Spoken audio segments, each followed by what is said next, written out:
नामदेव जी। इनके बारे में वर्णन मिलता है कि इन्होंने लगभग 27 बार भगवान को प्रत्यक्ष देखा। विट्ठल भगवान को कैसे देखा? आमने सामने, जैसे हम आपको देख रहे हैं और आप हमें देख रहे हैं। ऐसे भक्त नामदेव जी ने विट्ठल भगवान को सामने से देखा, यूं खड़ा। जब भी मन पड़े तो बुला लेते थे, भगवान के साथ बात करते थे। एक दिन संत ज्ञानेश्वर और संत ज्ञानेश्वर की बहन, वो बड़ी भक्ता थी। एक दिन सभी संतों को बुलाया गया और कहा गया, देखो जरा इन संतों में कौन सा संत पक्का है और कौन सा कच्चा है। तो संत ज्ञानेश्वर की बहन, उन्होंने, वो मीटिंग हुई थी गोरा कुम्हार के घर में। गोरा कुम्हार भगवान के बहुत बड़े भक्त थे, जात के कुम्हार थे। काम था घड़ा बनाने का, पर भगवान से इतना प्रेम था कि गोरा कुम्हार को भी विट्ठल भगवान उनके घर पे दर्शन देने आते थे। इस कोटि की भक्त थे श्री गोरा कुम्हार जी। एक दिन गोरा कुम्हार के घर में सभी संतों का जमावड़ा लगा, इकट्ठे हुए उच्च कोटि के संत, जिनमें भक्त नामदेव जी भी थे। और नामदेव जी को दुनिया जानने लगी थी कि उच्च कोटि के भक्त हैं। संत ज्ञानेश्वर जी ने कहा कि जरा देखो कौन कच्चा है पक्का है। तो कुम्हार के घर में वो घड़ा चेक करने वाला वो होता है, थापी उठाई और उसने सारे संतों की पीठ में मारना शुरू किया। सारे संत तो चुप रहे, पर जब नामदेव जी की थापी पड़ी पीठ में तो नामदेव जी आग बबूला हो गए। क्यों? क्या तुम्हें संदेह है हमारी भक्ति में? अरे हमने 27 बार भगवान का दर्शन किया है, सारी दुनिया जानती है, और तुम थापी मार रही हो पीठ में। संत ज्ञानेश्वर ने कहा, बताओ बहन, ये दोनों भाई बहन बड़े भगत थे। ज्ञानेश्वर जी की बहन, बताओ कौन सा भक्त पक्का है और कौन सा कच्चा है। तो उनने कह दिया कि सुनो, सारे तो पक्के हैं, पर ये नामदेव जरा कच्चा है।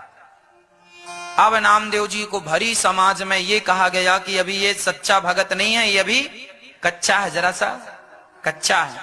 अब तो नामदेव जी को बड़ी गुस्सा आई और उन्हें लगा कि हमारी बेइज्जती हो गई, बदनामी कर दी सबके सामने, मोहर लगा दी कि ये तो भक्त है ही नहीं। अब नामदेव जी तो बड़े रोए और रोते रोते सीधे पंढरपुर विट्ठल नाथ जी के चरणों में गए और विट्ठल नाथ जी से कहा, प्रभु अब स्थान दो, मैं जीना नहीं चाहता, मैं मरना चाहता हूं। क्यों? तुरंत भगवान प्रकट हो गए। 28वीं बार, 27 बार आ चुके थे, 28वीं बार आए। बोलो नामदेव, क्या हुआ? तुम रोते क्यों हो? आपने क्या देखा नहीं? सबके बीच में वो ज्ञानेश्वर की बहन, ज्ञानेश्वर जी की बहन ने मेरा अपमान कर दिया, कह दिया कि तुम कच्चे हो। बताओ क्या मैं कच्चा हूं?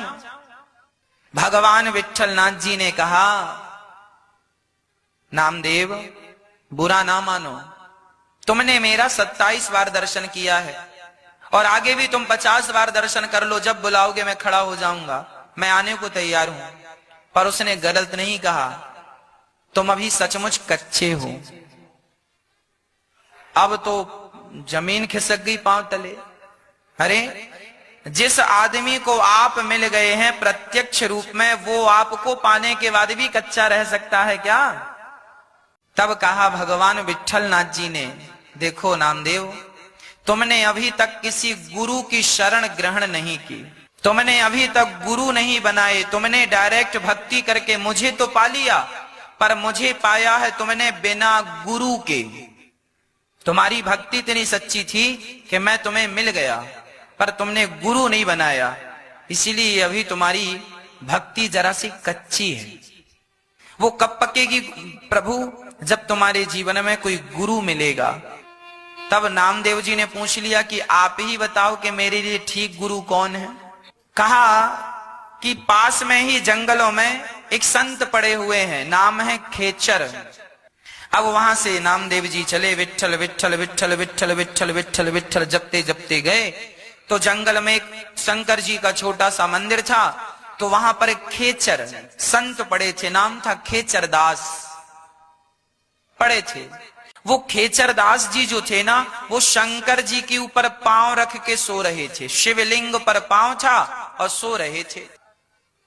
अब ज्ञान नामदेव जी ने देखा, हे भगवान ये तो एक नंबर का मूर्ख है, शंकर जी के ऊपर तो पांव रखा है और ये हमें क्या ज्ञान देगा, ये तो खुद मूर्ख है। संत नामदेव जी को लगा हो सकता है मैं गलत पते पर आ गया, हो सकता है जंगल में कोई दूसरा, भगवान ने जिनको बताया वो कोई दूसरे ही संत हैं।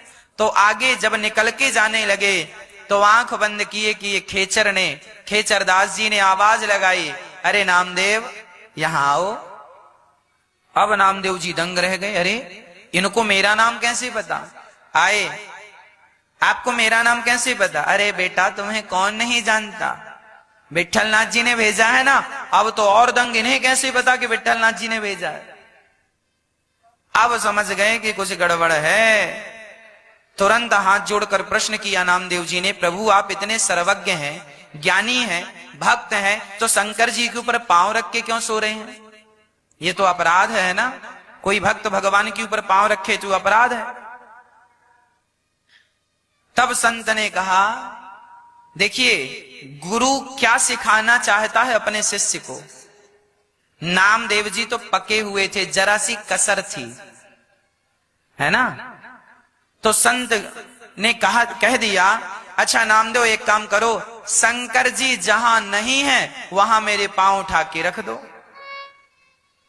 तो नामदेव जी ने बोले, मैं बुढ़ा हो गया हूं, हाथ पांव हिलते नहीं है, जरा तू ही उठा के रख दे। पांव उठाया और पांव दूसरी जगह रखा, वहां से शंकर जी प्रकट हो गए।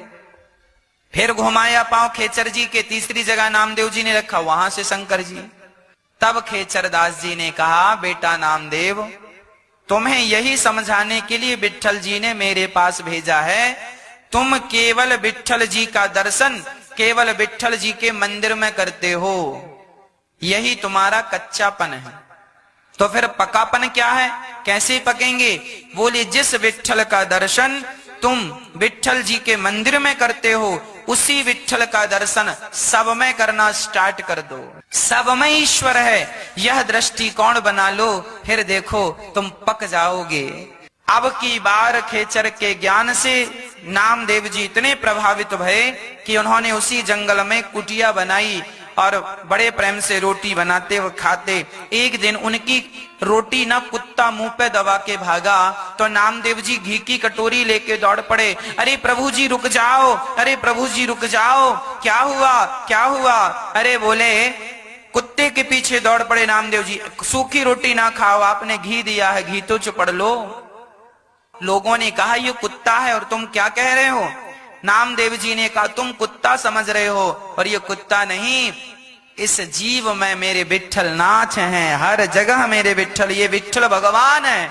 और जब ये भाव से विट्ठल नाथ पुकारा तो तुरंत कुत्ते से भगवान विट्ठल नाथ जी प्रकट हो गए और प्रकट होकर भक्त को हृदय से लगा के कहा, अब तुम पक गए हो।